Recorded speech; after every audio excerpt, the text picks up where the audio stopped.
ABC Listen. Podcasts, radio, news, music and more.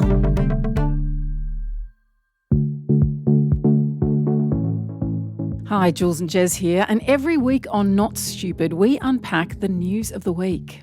You know, there is so much about the news these days where you kind of have to just check whether this is reality or whether it's file footage or whether it's some kind of parody. Yeah, and then how much time do I have to devote to working out what's real? You can find Not Stupid on ABC Listen. Breaking news this morning. Middle East correspondent Tlozek joins us live now. This is a huge step. Widespread strikes across Iran. There's been multiple waves of ballistic missiles, some of which have landed here in Tel Aviv. This could just be the start of Iran's retaliation. Behind me, an apartment building's been struck. Are we being told to shelter? Okay, there's another raid underway right now. We've got to take shelter. It's underway. It's happening right now. We just heard a very large boom. The buildings were shaking. We're hearing multiple interceptions in the skies above. This is not being described as a short operation. It's being more described as a war, and it could last for weeks. By the end, there may be many more scenes like this. When Israel began its strikes against Iran, it took the Iranian regime and its residents largely by surprise. But the Israeli people also had no idea what their leader, Benjamin Netanyahu, was about to embark on. Today, Middle East correspondent Tlozek on the ground in Israel. I'm Sam Hawley on Gadigal land in Sydney. This is ABC News Daily.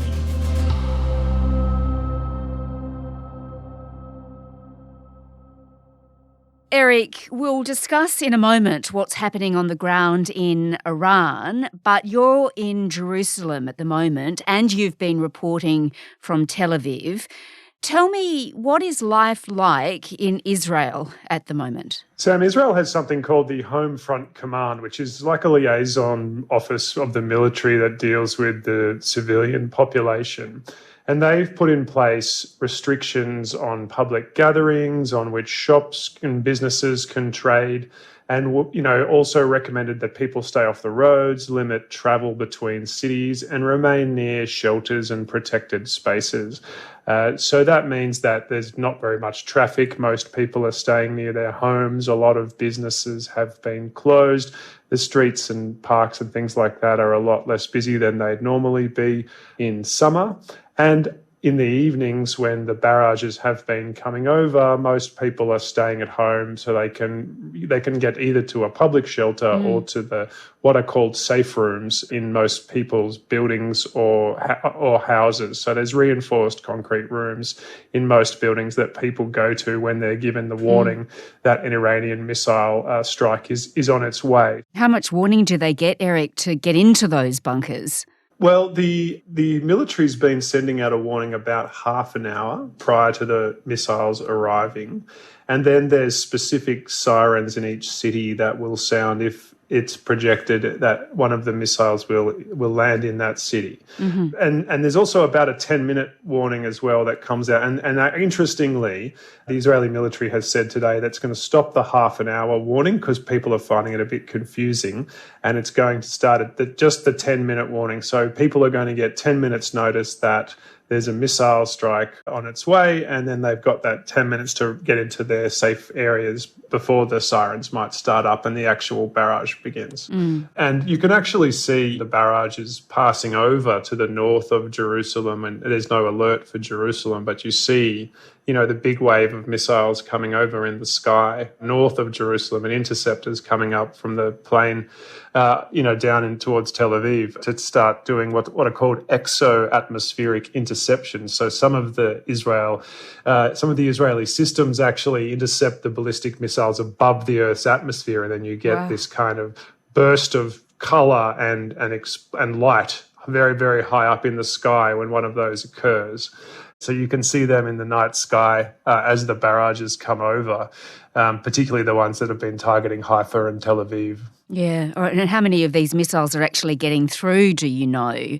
Is it clear how much damage has been caused at this point in Israel itself? No, because the Israeli authorities are always keen for you to focus your coverage on any missiles that might have hit a civilian area, like a residential building. Many of the strikes we've been going to have hit residential buildings. But the Israeli military said yesterday that it believes 90 to 95% of the strikes have targeted military and intelligence facilities. And those are the ones we can't get anywhere near. They maintain a pretty heavy cordon around them, and it's also illegal under the censorship restrictions in Israel to report on damage to those kind of sites. So you won't see any reporting in the local media. We can't get close to those sites, and we don't know the extent to which they've been damaged. And those are the sites that the Iranian military says it's been focusing on. So that accords with what the Israeli military is saying. They're mentioning Air Force bases, intelligence bases, weapons factories, the oil refinery in Haifa. The Israelis did actually confirm that that was hit and damaged, and 3 people died there. And also the Weizmann Research Institute, which is near Tel Aviv, which is an area that does all sorts of scientific research, but that Iran claims was linked to some Israeli military programs. That's also been badly damaged. So we know that the damage is probably more extensive than what we're just seeing, from these residential sites that have been hit.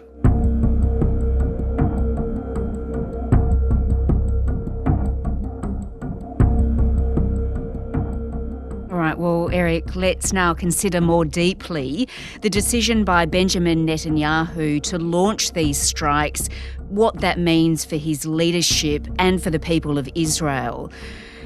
What do we know about whether Israelis actually support this conflict with Iran? Well, to us, people on the streets are saying they believe this was necessary. So they seem to have been convinced by Benjamin Netanyahu's rhetoric about Iran, being an imminent threat, and also that the belief that Iran was racing towards a nuclear bomb. That's something that's, even though that's contradicted by a recent US intelligence assessment, and the International Atomic Energy Agency also said that its reports had no evidence of a systemic push by Iran towards a nuclear weapon.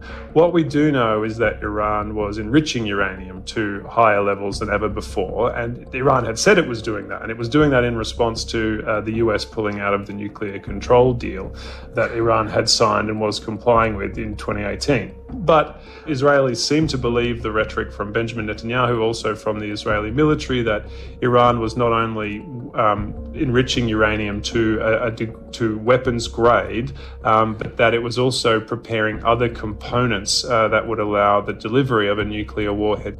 So people on the ground have been saying to us, we had to do it. It is a heavy price to pay. The civilian impacts are heavy, and the unknown military and other impacts as well. But it is a heavy price to pay for a necessary action. And they also have repeated to me this line that Benjamin Netanyahu and other Israeli politicians keep saying, which is that we're doing this for the rest of the world because we don't want a nuclear Iran.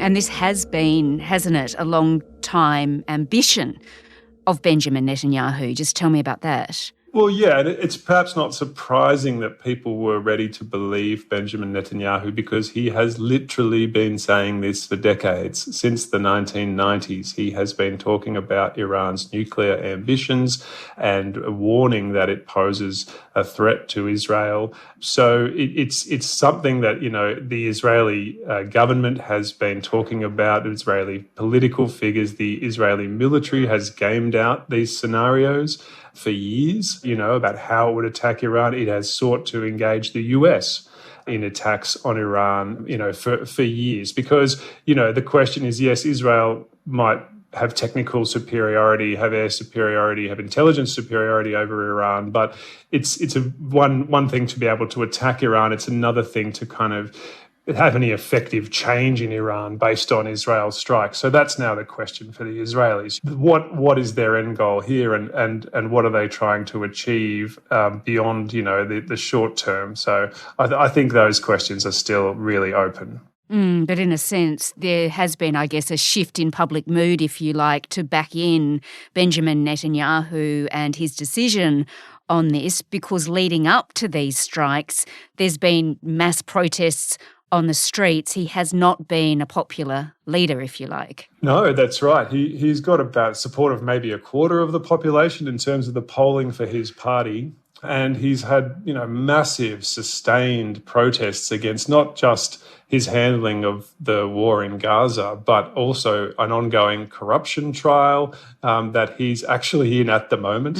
He keeps having to appear in court to testify on these multiple charges related to corruption allegations. And, prior to that, he was also facing allegations of an attempted takeover of Israel's democratic institutions. So he was accused of trying to weaken Israel's high court and also, many of the kind of key safeguards in the Israeli democracy, like public offices like the Attorney General. So those kind of moves have been hugely controversial and unpopular in Israel and have led to allegations that, Benjamin Netanyahu has been acting like an autocrat and has been weakening Israeli democracy. And, the launch of these attacks against Iran at this time is seen by some Israelis, particularly those critical of Benjamin Netanyahu, as perhaps another attempt by the Prime Minister to keep conflicts ongoing at a high intensity that enable him to stay in office for longer.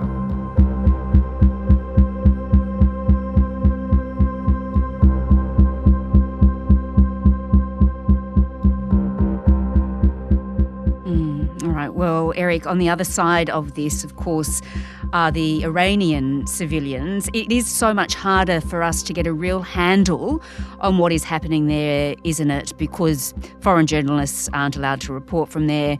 Censorship is really, really tight. That's right. Iran's got a highly controlled media environment, and it's also restricted internet access in recent days. So it said that it's doing that to stop Israeli intelligence operations, but it also makes it really difficult to get information out about what's happening. People, ordinary Iranians, are also very scared, to provide information about what's going on because there's the risk of being jailed by the Iranian government. There's a whole range of restrictions and difficulties in getting information from Iran. So to get a clear picture, we really have to rely on a whole range of different sources. And even then, we're still wondering in many cases about the extent of the impacts, how many of them are in civilian areas, what is the true civilian death toll. We simply don't know. The Iranian government released a figure 2 days ago saying 224 people had been killed and more than 1,200 injured. But there's other sources that suggest the toll is higher, and the Iranian government is kind of artificially keeping it low to make it seem like, it's got a better handle on things than it really does. Yeah, the Israeli targets are really quite widespread now, aren't they? It started with military leaders, scientists, nuclear sites, but now we've seen state TV hit, oil and gas facilities. We've seen these images of really packed roads, civilians trying to flee. Yeah, and Tehran has been hit very intensely on successive days, and that includes residential areas, upscale parts of North Tehran, working class parts of the east. We've seen whole residential buildings knocked down. So, there's a fear amongst many Iranians that, the strikes will be, much more widespread and much less targeted to military facilities. So, we know that a number of scientists have been targeted in residential areas, government officials, military officials, and we know that, as you said, oil and gas infrastructure, but not just, the big export infrastructure, but fuel depots for domestic fuel consumption, meaning it's difficult for Iranians to get petrol now, oil depots for power generation and, gas and things like that. So it looks like Israel's attempting a campaign to not only weaken Iran militarily, but to also make conditions difficult within Iran, and that could be an attempt to further put pressure on the government. And it coincides with the statements by the Israeli officials saying, Iranians should rise up and topple the government. Yes. So clearly trying to put more pressure on there.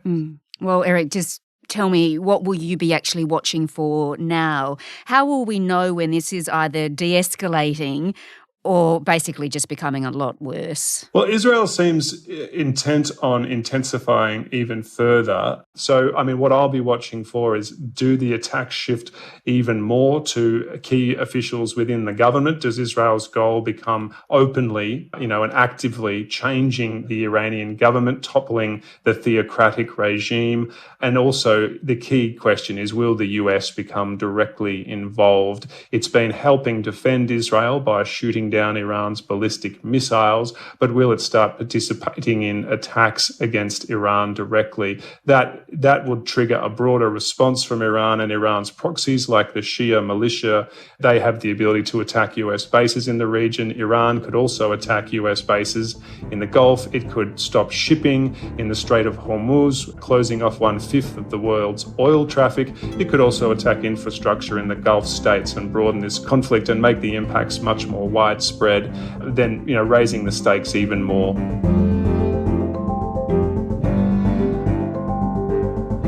Eric Tlozek is an ABC Middle East correspondent who is currently in Jerusalem. This episode was produced by Sydney Peed and Adair Shepherd. Audio production by Sam Dunn. Our supervising producer is David Carney. I'm Sam Hawley. Thanks for listening.